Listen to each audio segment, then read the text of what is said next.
Hello and welcome to the OCVarsity Gridiron Extra Show. I'm your host, Jonathan Khamis. To my left is Dan Albano. To my right, Steve Fryer. We're at the San Clemente Pier. Who's ready to surf? I'm ready to dodge seagulls, man. They keep flying over. Dan, your boards are in your car? This guy paddled out way too far. What's he doing way out there? I think my best sea days they're past me. It's for the young kids. I'll drown out there. I could have sworn you were a surfer, Dan. All right, guys, let's talk Division III football. La Mirada at Los Alamitos. La Mirada coming in at 10-2. Number one seed, Dan? La Mirada is number one seed. They've been up there almost the whole year. And you know what was a funny thing was at the Edison game, a lot of people thought La Mirada actually lost to Lucerna. Yes, yeah, including Coach White. Because it was announced. Right. That's how it was announced, and we were following scores, and then later on you check Twitter, La Mirada's still alive. You can't kill them.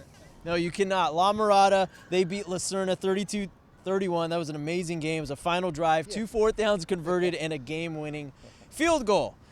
So, Steve, Los Alamitos, they are playing well. They're in the semifinals for the first time since 2004. How about that coaching hire, huh? Yeah, Coach Fenton doing pretty well. And he said a kind of interesting thing after the win. Okay, they beat Palos Verdes 35-7. Palos Verdes is really good. Only team to beat Corona del Mar this year. So Ray Fenton, after the game, he says, we have not played our best game yet. That's still coming. If their best game is still to come, man, watch out. And their best game may come up in a Sunset League rematch in the CIF championship game, but that's looking ahead because Edison will be at Rancho Verde. Guys, we were all at Edison's game last week when the Chargers defeated Buena Park 38-21. The Chargers defense incredible, forcing 3 turnovers. Kenny Carmichael had 4.5 sacks. And a nice note here, guys. Dave White, who has kids, around town, and he has Garrett, attending college at Yale, I believe. Yes, he's a freshman at Yale. And he and all his kids will be at this game, so it could be Dave White's final game, but the family's with him on this final ride. Yeah, well, Matt White's been coming. His son's been coming back from Boise, where he coaches some football. He's been coming back last couple weeks, and then of course Hunter is an assistant coach. So.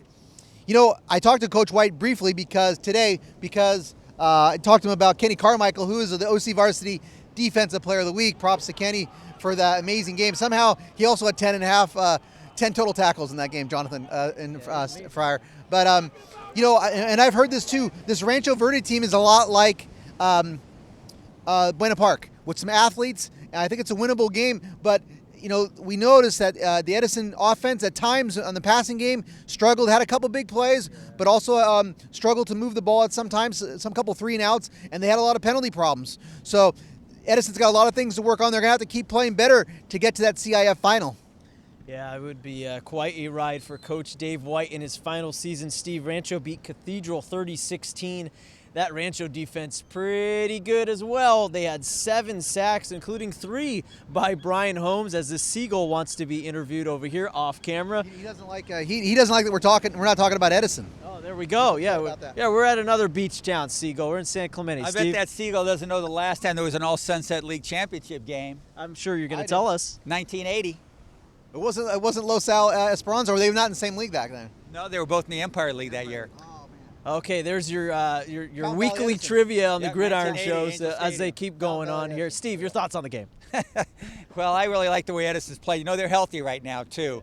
Tencio's back, Colomanico's back, and they had some health issues earlier. So not only are they playing really well, and their defense just attacking the ball, really fast guys on defense, very efficient on defense. And, you have to be pretty fast if you're going to keep Buena Park from scoring 40-some-odd points. Also, special teams were pretty good for Edison that day, too. Average start was like 38-yard line. They punted it pretty well, kind of pinned Buena Park back. So you got to be good in all 3 phases, man. You got to be offense, defense, and special teams. Looks like Edison's doing that. Okay, we have 2 Orange County games to talk to, 2 OC versus OC matchups. First, in Division 8, we have El Modena at Yorba, the semifinal matchup. Yorba Cole Magliano hit a game-winning field goal to beat Garden Grove with 7 seconds left in the game. That was a 2017 victory for Yorba. On the other side, Elmo beat Rio Mesa 35-21. This is the 3rd consecutive trip to the semifinal for the Vanguards. Dylan Keefe running wild. Finally, Dan, these 2 teams met in September. Elmo beating Yorba 42-21. Yeah, and that takes me right to one of the big factors in this game. You think about, and I was just watching the water polo finals with El Toro coach Don Stahl, and he calls it the hunger factor. He thinks that's one of the biggest factors in high school sports, the hunger factor. And you think about, Yorba, they got the revenge factor. They're going to be fired up because they lost to the Vanguards early this year. But then you think about Elmo. They've been stopped at the semifinal gate last couple years, so I think they're awful hungry. So this is going to be a great game. Dylan Keefe, all county candidate, big time. Yeah, Dylan Keefe, one of the top 3 or 4 2A guys in OC. I like Elmo in this game again. They always say it's hard to beat a good team twice. Yorba is definitely a really good team. But I still like El Modena. I picked them to win the division, and I think they've got a really interesting combination of athleticism and grit, and that's a pretty tough combo. They're they don't make many mistakes either. That's the thing. I think well coached. El Modena just does not make a lot of mistakes, and that's what you have to do this time of year.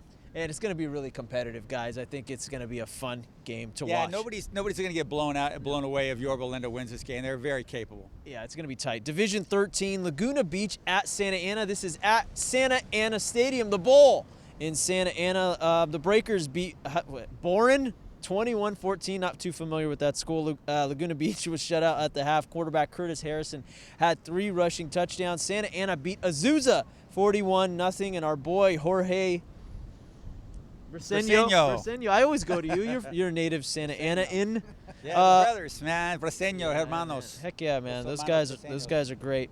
Jorge had 3 touchdowns with 245 yards rushing. Laguna Beach at Santa Ana with a trip to the championship on the line. Steve. I really like Santa Ana's athleticism in this game. I think they're really fast all over the place. Laguna Beach, man, that's pretty good. Getting if you're playing the day after Thanksgiving, you've had a great season. And Laguna Beach cranking it up with the running game. We got 2 guys over 100 yards every single week, it seems, for the Breakers. But I really like the way Santa Ana's come together. They seem to be flying pretty high. A lot of beach schools in the CIF playoffs. San Clemente, Laguna Beach, Edison Beach. El Modena Beach. Dan, your thoughts on this one?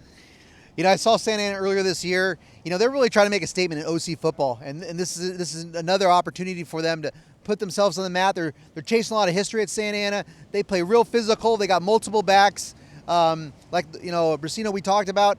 So I like the Santa Ana Saints to get to the finals, man, and good for them to have the bowl. It's been a long time since somebody could actually have some priority with with the Monarchs. Monarchs have been there so many times, and Santa Ana hasn't done it. So that's a big statement that they're playing this time of year. So, but credit to the Breakers, having a heck of a year. All right, we're all gonna hit the waves. No one believes that. Cold, man. Yeah, just rain. There's a bad combo.